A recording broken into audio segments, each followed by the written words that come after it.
What is so important about the chart ruler, and how is it different from your sun sign, your rising sign, and also your moon sign? What does it say about you? Well, let me tell you, this is why you are uniquely you. This is why no two Leos are the same, no two Cancers are the same. Your chart ruler is so important because it shows me the invisible parts of how you do your rising sign. I'm going to tell you in this video all about your chart ruler and the potency that lives inside of you. And when you know which planet is actually ruling your chart by sign and by house, you get to see yourself in your uniqueness and why you are so different than any other person with your same exact rising sign or sun sign. You are going to want to watch this video all the way through because I'm going to take your chart ruler and I'm going to talk to you about how it influences you and what it says about you through all 12 houses. Stick with me because I'm about to blow your astrological mind and it is going to be so much fun. So I hope that you've already seen my other video, how to read a natal chart. And if you haven't, then right after this video, please go watch that video because I teach you the 10 most important steps that you need to take in reading your whole entire chart. But in this video, I'm going to talk about one of the most important things, and that is understanding what planet rules your entire chart. So first, let's talk about what the heck is a chart ruler. Well, I want you to think about this analogy, and this is what it is actually doing for you in your life. Imagine that you have a generator, and this generator lives outside of your home, and your home has all of the electricity shut down and turned off. Well, it is this generator that actually lights up your home. It is this generator that creates enough power to light up your life. And this is the electrical source or the supply in which your whole entire chart is illuminated. It's your chart ruler that shows me how you receive your energy, how you go out and get your energy, how you are lit up, what is important to you. So it's sort of like if you had an undercurrent, right? I had sort of a system flowing like this. It would sort of show me the insides of you. It shows me how your rising sign actually truly operates underneath the surface. Even if you are a Pisces rising, depending where your ruling planets are, will show me how your Pisces rising is going to operate. Also, you will need to take into consideration if you have one or two chart rulers and how those chart rulers interact with your rising sign in aspect, how they interact with your sun sign in aspect, and how they interact with your moon sign in aspect. What are those chart rulers doing in your chart? Are they joyful and happy? Are they in easy placements? Or are they combative to your rising sign, sun, or moon sign? Is your generator creating energy through tension, through loss, through hard work, or through ease and simplicity? It's really, really important to know this because it shows you if you are prone to self-sabotage or if you are prone to put pieces into play that get you the win fast and easy. So I'm going to go through all of the houses, all of the placements of your chart ruler, and I really do want you to take notes because this is one of the most critical pieces in understanding how you approach life, how life finds you, what your disposition is, and it makes you uniquely you. So you're really going to help yourself if you understand which planets rule which signs. So I have a list and I do want you to memorize that list, but I'm going to say them out loud for those who can't see but can only hear. I want you to think about what sign is on your ascendant and listen for its planetary ruler.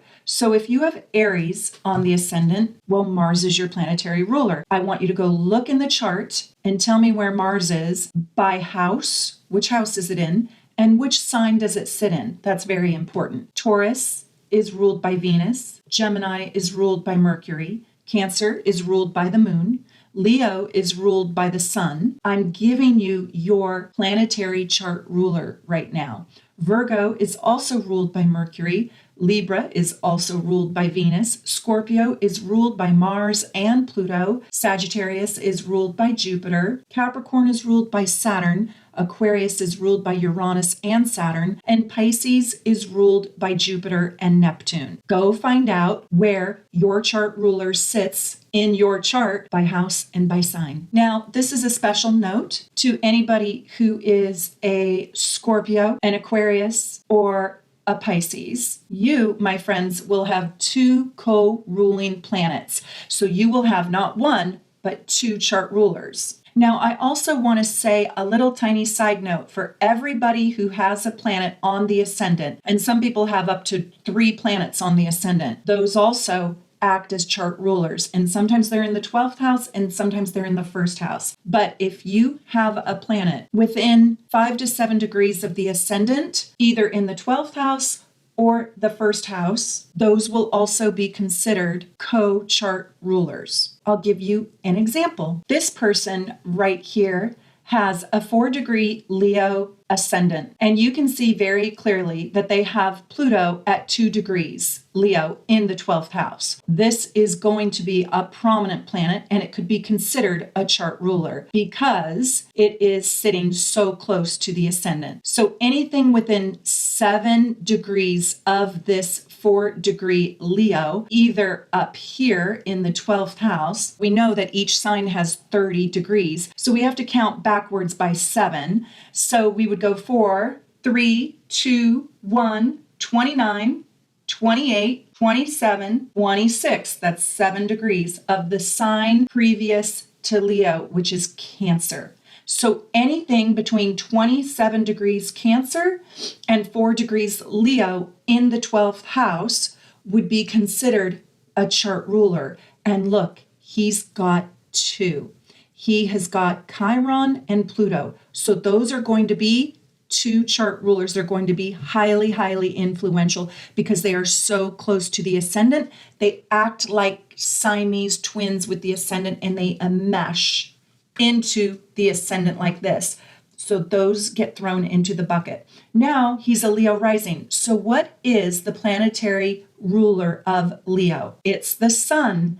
And where is the sun sitting? There it is, 11th house, Gemini at 28 degrees. So we now know that he really has 3 chart rulers. And this one is particularly complex. Sometimes you'll get 2 chart rulers, 3 chart rulers, 5 chart rulers. The more chart rulers you have, the more complex your hellos, your beginnings, your fresh starts, the way you are perceived, and the way that you perceive the world is much, much more dynamic and complex. It can be contradictory, it can be convoluted, and it can be complicated. So just finishing up with my example here to show you how it works so we can then work on your chart. So the way that you would receive him or the way that he would receive you would be like an 11th house Gemini, which is kind of friendly. Maybe you would even see a friend to all or a real humanitarian that creates networking and friendship with ease of communication. But then secondarily, with Chiron conjunct Pluto in the 12th house, there is something very soulful, very spiritual, and a little bit poignant or poetic or melancholy, right? There's a little hint of depth or even darkness. Maybe we even see some wound. Now, remember that the ascendant is the beginning of your life. It is your physicality. It is the face that you wear. It is your physical body. And it is how you show up. It is how you say hello and how you initiate every new thing in your life. It's how you do every new beginning. It is how you create a fresh start. What is your framework? What is your approach? And the whole rest of the chart is expressed through this point in the chart, through the ascendant. And your chart rulers are the generators that are creating the energy inside that ascendant. That's why those planets that are on the ascendant are critical. And that's why the ruler of the sign of your ascendant is massively, massively important. It's going to shape the way that you perceive the world and the way the world perceives you. It's also going to shape the way you actually physically look and show up. It's going to show me your enthusiasm for new starts, fresh starts, new beginnings, and it's also going to show me the undercurrent of what's really going on underneath your hello. And when you know where somebody's chart ruler is, you can know specifically what subjects they like to talk about, what areas of life become most important to them. You can see how a person is motivated, intrigued, and what a person likes to think about or attract to themselves. Now, don't forget, you might need to listen to more than one house, okay? If your chart ruler is in the first house, you are born a leader. You are going to take initiative in your own life, and you're going to set up a life that lands, well, hopefully, I mean, at least this is the goal, on your own terms. You probably could even break records physically. Babe Ruth had this example. I think he was Cancer rising with the moon in the first house. There's a little extra vitality with this placement. There's a real oomph here.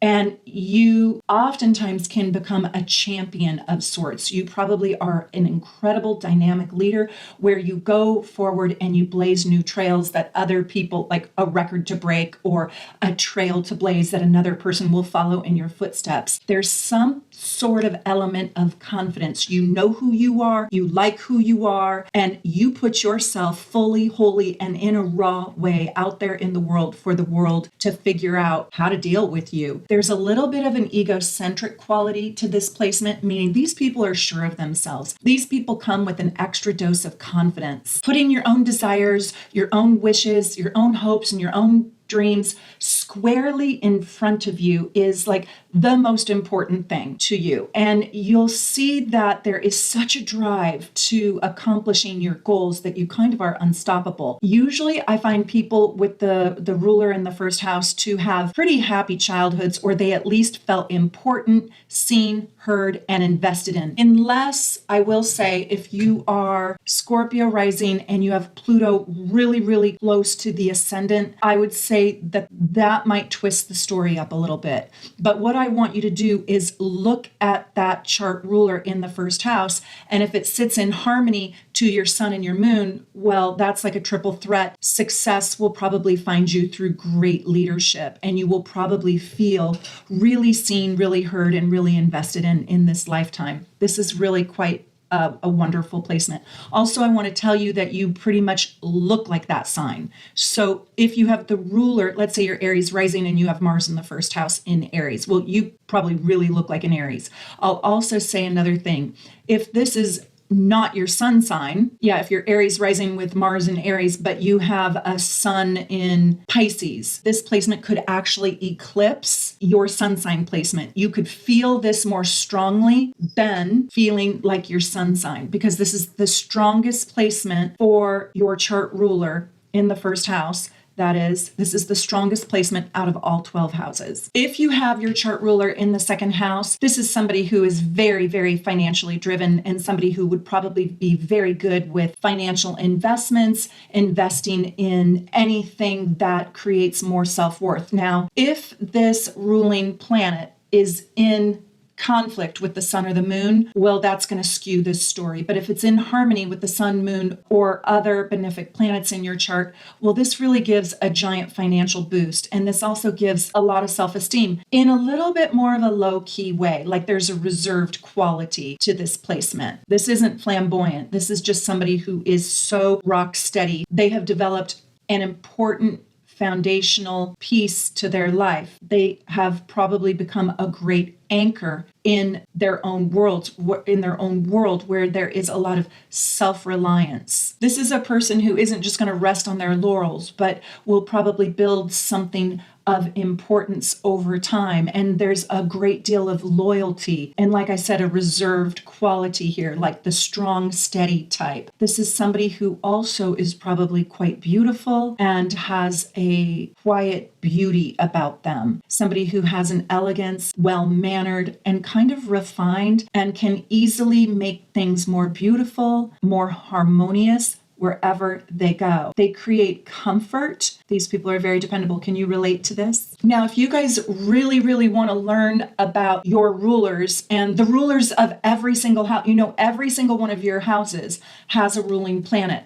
But your chart ruler is so important to know. But if you want to know about the rulers in your chart and the rulers of each one of your houses, you should get my unique chart rulers report and also my soul's design report. Those two reports go into the chart rulers and they are just so good. You will see yourself in your unique complexity and you will start to understand your own soul's blueprint, the blueprint of your soul. That's what I call your natal chart. And you will start to understand yourself so deeply with those two reports. But let's keep learning right here for free right now. If your chart ruler sits in the third house, communication, talking, speaking, and learning, and even listening are so critical to you. You probably, in truth, are a very good communicator. You're probably a good storyteller, and you might even be a writer, a singer, a poet. You might be an actor,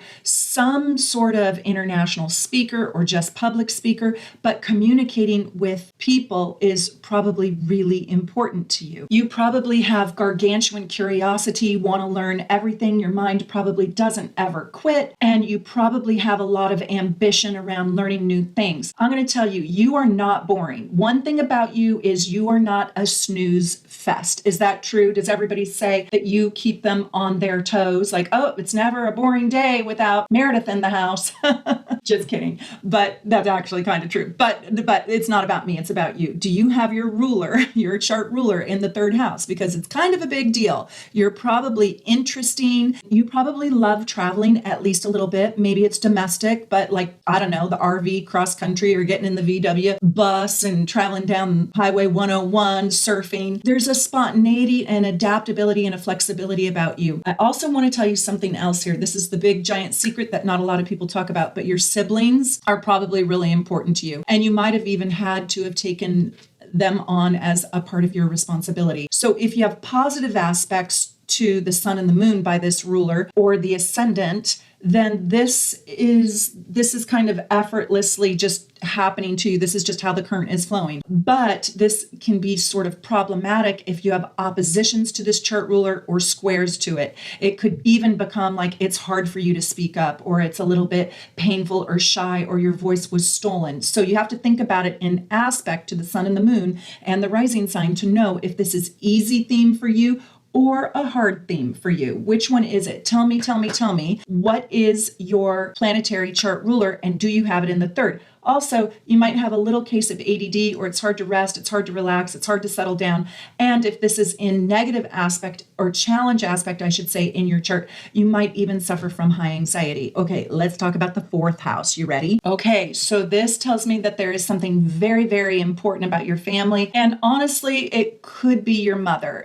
Sometimes it's the father, sometimes it's just the family cultural heritage. But oftentimes I do see that mother is absolutely critical. It could be the absence of mother if it's a challenge aspect, or it could be just mother and how she loved you. It could have been mother was missing, and then that formed and shaped the way in which I go out into the world. So it can be a wound or it can be a blessing. What is it for you? It also shows me that your heritage, your family social customs are absolutely critical to you, and they shaped your identity and they influenced you. If you have Uranus, let's say you're Aquarius rising and you have Uranus in the fourth, well, that tells me that you will probably break away from those ties. Or if you have Mars there, it shows me that that probably irritates you. Your family irritates you in some way. So I also want you to look at if this is a benefic placement of planets or if this is a malefic placement of planets. Are these the easy planets? That would be Venus, Moon, Jupiter. Or are these difficult planets like Mars, Uranus, Pluto? The other planets, Sun, Mercury, and even Neptune, those are neutral planets. So the fourth house, your family and the lessons that you receive from your family for good or for bad are absolutely so critical. They truly shaped you. They shaped your behavior around how you operate in society, how you open up the door and walk out into the world, how you say hello, kind of what you do with yourself, and how you went on your walkabout. I will also tell you that your home becomes critical to your well-being. So having a home, right? Some people don't even have a home. Having a permanent home, really putting down roots and having something that brings you enormous security is absolutely critical. You may also feel, if you're a woman watching this, that becoming a mother is critical to your identity. And so security and emotional security is a giant, giant theme in your life. So I'm wondering, with this fourth house chart ruler placement, how does this affect you? Does this make you shy and reserved? And this is why sometimes you don't feel like your sun sign. Let's say you are a flamboyant Sagittarius sun, but you have your chart ruler in the fourth house. Well, now there's a reserve about you, and you're probably not as flamboyant as other Sagittariuses, because this is a very introverted, shy, and reserved house. Okay, so if you have your chart ruler in the fifth house, well, you are a born romantic. You have a childlike quality. You're probably kind of dramatic. You might be an artist of some sort, or you love the arts. And children play a really, really important role in your life. There's a lot of adventure that comes to your life with this chart ruler placement. And I want to tell you that the generator in this chart is trying to create love affairs and pizzazz and falling in love with life and people. And so this can be quite exhilarating. But if this is in challenge aspect, those things can be difficult to have. They can be thwarted. You could find that your lovers are unavailable, or you can feel maybe even used, or like there's hardships or challenges. But do not fret. Over time, we learn how to navigate these waters. So this, in positive aspect to your sun, moon, and rising, this can be really quite exhilarating and super adventurous. And so I want to know, what do you have? What do you got here? What's your chart ruler? Let's talk about the sixth house. Okay, I personally like the chart ruler in the sixth house because I think it brings self-mastery, organization, and like a highly detailed life purpose. I also think that you can fine-tune your craft or your skill set or your gifts. You know, a lot of phenomenal athletes have this, and I think it lends itself to putting together a program and executing it from start to finish. For example, I don't know if you guys have ever run a marathon before, but I've ran one before, and I ran 2 half marathons. But the marathon that I ran for, I had to really get into my sixth house. And I did have my progressed sun in the sixth house. I'm never going to run another one ever again. I don't have a second marathon in my body. I'm just telling you, this is kind of like what the sixth house is I trained for a full year. I trained on how to eat, how to sleep, and how to run. And I ran in intervals, increasing my runs until I got all those miles out of me. And it almost killed me. But I can understand why so many athletes have this, because it is about health and wellness and fitness. And when you're in the sixth house, you get obsessive about your goals and you don't quit. This is why this is the workaholics house. So whatever your passion is at the time, you will want to see it to completion. And this is the get shit done house. So I really love when the chart ruler is in the sixth house, because there is a duty to self, there is a duty to my craft, and there is a duty to finishing off well. You probably, if you have this in positive aspect to your sun, moon, or rising, you probably have a natural talent to organize yourself, to set yourself up for the win. You probably have a way about yourself that is really in touch with your needs around health and wellness. And you're probably really, really smart. This is the house of intelligence. So these are no dummies. So tell me if you guys can relate. And your chart ruler's house placement is going to tell you the mega theme that is just so important to you. Okay, the seventh house is a little bit tricky because the seventh house is in opposition to the rising sign. So we know that if your chart ruler is just above the descendant or just below the descendant, so if it's just a little bit in the seventh house or just a little bit in the sixth house, we know that it's opposing the ascendant. So if this is your chart ruler, I want you to be really, really, really careful with yourself, because you can chronically self-sabotage yourself. So the way in which you want to walk out into the world, if your chart ruler is opposing that, then in some way, shape, or form, you might have a tendency to undo the very thing you want. For example, let's say you want to make a lot of friends, you want to be friends with everyone, or you desire to have new friendships, but you don't know how to go out there into the world and attract them to you because you're too shy. It could be something like that. But let me tell you, if your chart ruler is in the 7th house, and if it is in harmony to your sun or your moon or the other benefic planets in the chart, like your Venus, right, or your Jupiter, you can be quite popular and very well liked, and you can create relationships that are really healthy and quite positive and beneficial to yourself. Love relationships, marriage unions, and also business relationships. People like you. You're a good negotiator. You're a good strategist. You're a good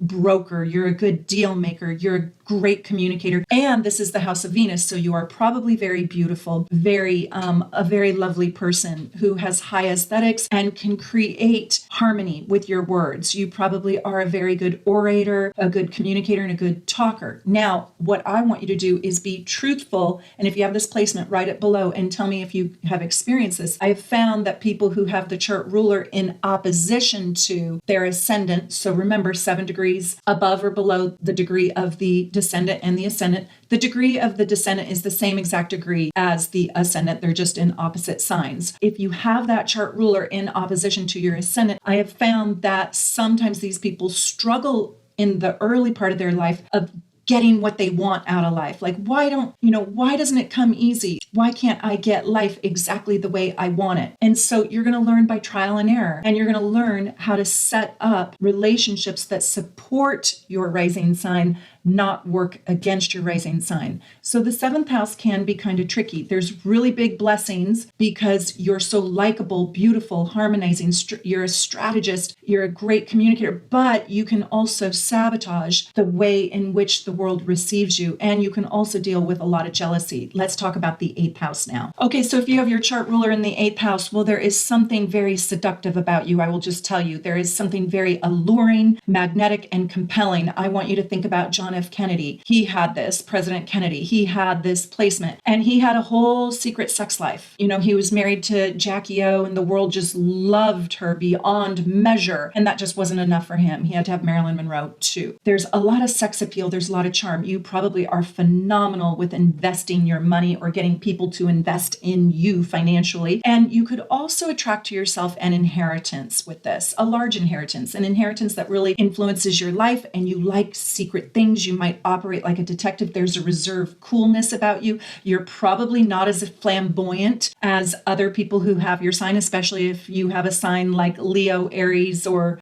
Sagittarius. But I also want to tell you that you are a really good secret keeper, and you are probably interested in all things that are secret or mystical or magical or the occult. And there is a giant desire to understand the deeper truths about life. And you probably are not as superficial as other people. There's real depth to you. This is a very, very magnetic placement, but I can also tell you that there might be an internal loneliness that nobody else knows about, that nobody else sees. Can you relate to that? You might be this outgoing person, but down deep inside, you just don't feel truly satisfied with life. There is a constant desire to transform your life as you know it. There's a lot of power with this placement. So you are a very powerful person. But how do you use that power is the question. Okay, the 9th house. When your chart ruler is in the 9th house, you are a dreamer, my friend. You carry visions and dreams that are probably larger than life. And there is a happiness factor to you. There is a joyfulness about you. You're probably a global thinker. You probably think way outside of your own self. You probably think about different cultures and living in different places in the world. And you might even be a foreigner inside your own life in some way, shape, or form. You might be first generation, and so you don't totally relate to your parents because you might have been raised in a different culture than your parents were raised in. Or you could marry somebody who is completely different than you. This is going to be also a person who is kind of fun. I call this the house of Tigger, but you probably have an athleticism about you. You probably, I'm just going to be frank with you, have really strong thighs. Tell me if your thighs are your best physical feature. Tell me, you probably have Tina Turner legs. There's a strength about you. There's a strength of character, but your belief system is absolutely critical to you, and people know it. They know what you believe in, and you're probably kind of loud and proud about what you believe in and what you don't believe in, right? And you kind of probably really are an inspirational person and very likable, popular, friendly to all. You're probably very easy to talk to, and you probably are just this force of empowerment for other people. Okay, so if you have your ruler, your chart ruler in the 10th house, that's pretty fun too. Okay, with this placement, you are probably going to be quite recognized in this lifetime. You will probably become renowned, respected, recognized, or at least you have the desire for that to be. Now, if that chart ruler is in conflict with your sun, your moon, your Venus, your Mars, well, then that recognition is still inside of you, but it's harder to find, it's harder to define, it's harder to get, it's harder to see, it's harder to have. It doesn't mean you can't have it. It just means you have to swim a few more laps, and you don't get to be the fat cat on your couch and get it for free. It's not anything that just, flies down and just lands in your lap. Oh, you're going to be famous. No, you probably have to work hard for it, but you are probably tenacious, ambitious, and you probably are willing to work hard to reap the rewards of your desires. And there's a tremendous amount of success here. You're probably in the limelight in some way, and you probably have honors in your life. So what honorable thing have you done and been recognized for? 0 to 14, it could have just been you sold the most Girl Scout cookies. I don't know. But there is some sort of badge or honor or recognition that you probably received, and it has shaped the way in which you walk into all new beginnings. And I'll also tell you that you probably have a little bit of a stern side to yourself. Like you might be a much warmer person than people think you are, because you have a lot of integrity and you follow a lot of protocols and rules with this placement. And I will also tell you that your father probably was very important to you, or a parent, a dominant parent in your life. It could be your mother, but it's usually the father, but it could be your mother. Or if you only come from one parent, it could be that parent, really influenced your life and really helped prop you up into your potential. It's like, this is the house in which your potential can be actualized. And if your chart ruler is here, well, that's the generator making everything flow. So it's quite exciting. If your chart ruler is in the 11th house, you probably really care about the welfare of other people, of the planet, of animals, of something outside of you. You might even work for groups or organizations that help benefit the world in some way, or humanity. There is a largeness about life here. And there's also a deep and meaningful connection to friendships. Friendships really matter to you, and being a good friend matters to you. So there is a humanitarian nature to your life. But I will say that you probably are a very selfless person. I'll also tell you, you're probably kind of risky and gutsy, because this is also the house of the Mavericks. So you can really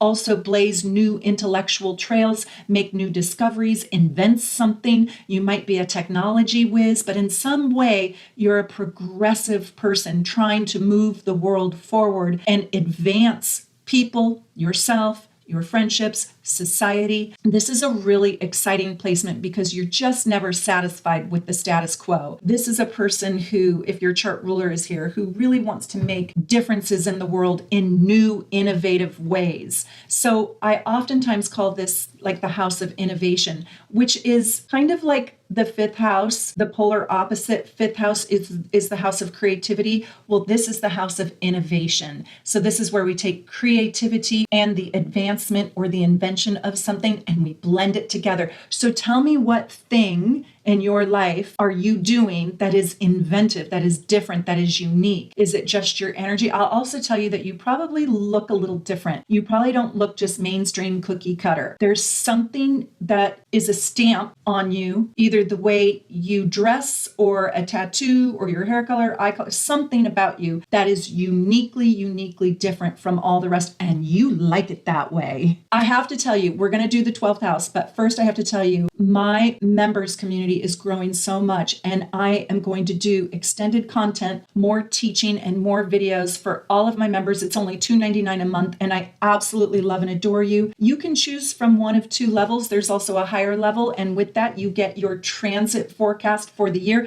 plus your gorgeous natal chart. I hope you guys all have your gorgeous natal chart. You can click the link to my shop in the notes section below, and it's a great way to also support the channel. But let me just tell you, when you become a member, you help me do more content for you and for everyone, and I am so grateful. If you haven't subscribed, if you haven't joined, I hope that you will. This is one of the most beautiful communities on YouTube, and I really just wanted to say thank you all for being here. It means the world to me. okay, if your chart ruler is in the 12th house, or if you have planets on the ascendant that land in the 12th house, this could be your co-chart ruler. You really can be an earth angel or an earth ambassador, an ambassador on earth for the human condition. There is a part of you that is so spiritual and so deep, and you truly understand the interconnectivity of all living things. You probably are an animal lover, a plant lover. I don't know if you're a people lover. I think a nice people lover, but this is a very, very sensitive person who is poetic in some way, who can see the magic in life. Truly the magic. This is somebody who can even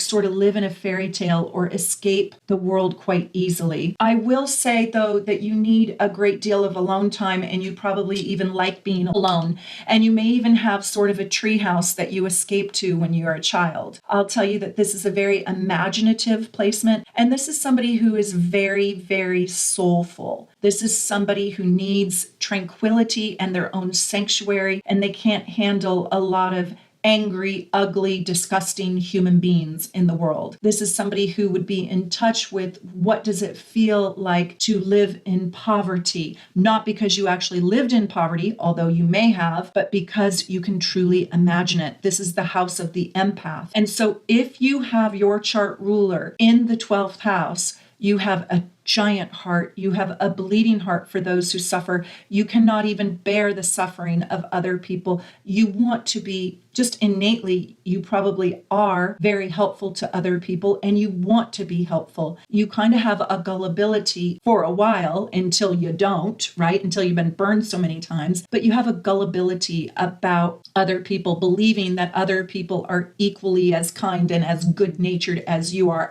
No. Just to find out, they're not. They're truly not. And that is hard because with this placement, the world disappoints you, and it disappoints you really, really well in a big way. It's hard when the rose-colored glasses come off and you see the truths about life. It can almost bring you to your knees because your sensitivity and your hopefulness for humanity is so much higher, bigger, richer than what people are truly capable of. There's a little bit of a fall from the dream, kind of a crash and burn with this placement. And I'm not saying it has to stay there. I mean, thank God there are people like you, but it is just, I just want to acknowledge this is kind of a hard placement. No matter where the planet is inside the 12th house. But if you also have the planet sitting on your ascendant, well, this is even more gargantuan. This is a highly sensitive person. And I will also tell you, you probably are a psychic, an empath, a clairvoyant. You probably receive divine messages, heavenly messages. You probably can connect with your crossed over ancestors. There's a high psychic ability here. You also might feel secretly more shy than you reveal. You might feel a little bit more reserved than you reveal. And you might be a very social creature, but at the same time, if you don't recharge your batteries, you feel like you just might die. Okay, this is my chart rulers video. I hope you guys got a lot out of this. I want to know, how many chart rulers do you have? How many do you have? It depends. How many planets are sitting on your ascendant? Some people have more than one based on the sign of their rising sign. And if you don't know your rising sign, which placement do you relate to? And then we can manipulate the wheel to put that chart ruler in that house. And that's how you can figure out what your rising sign is. I just want to say thank you to everybody. I hope you're coming to my retreat in May. Come learn with me personally. It's going to be so much fun. I have so much fun planned for us. We're going to be on the waterfront here in Seattle. I'm going to teach you astrology for 3 days. You are going to learn so much. It's going to be heart expanding, mind expanding, and soul enriching. I hope I get to see you there and meet you in person. From my house here in Seattle to wherever you are at in the world, I wish you the very, very best. Take good care. Bye for now.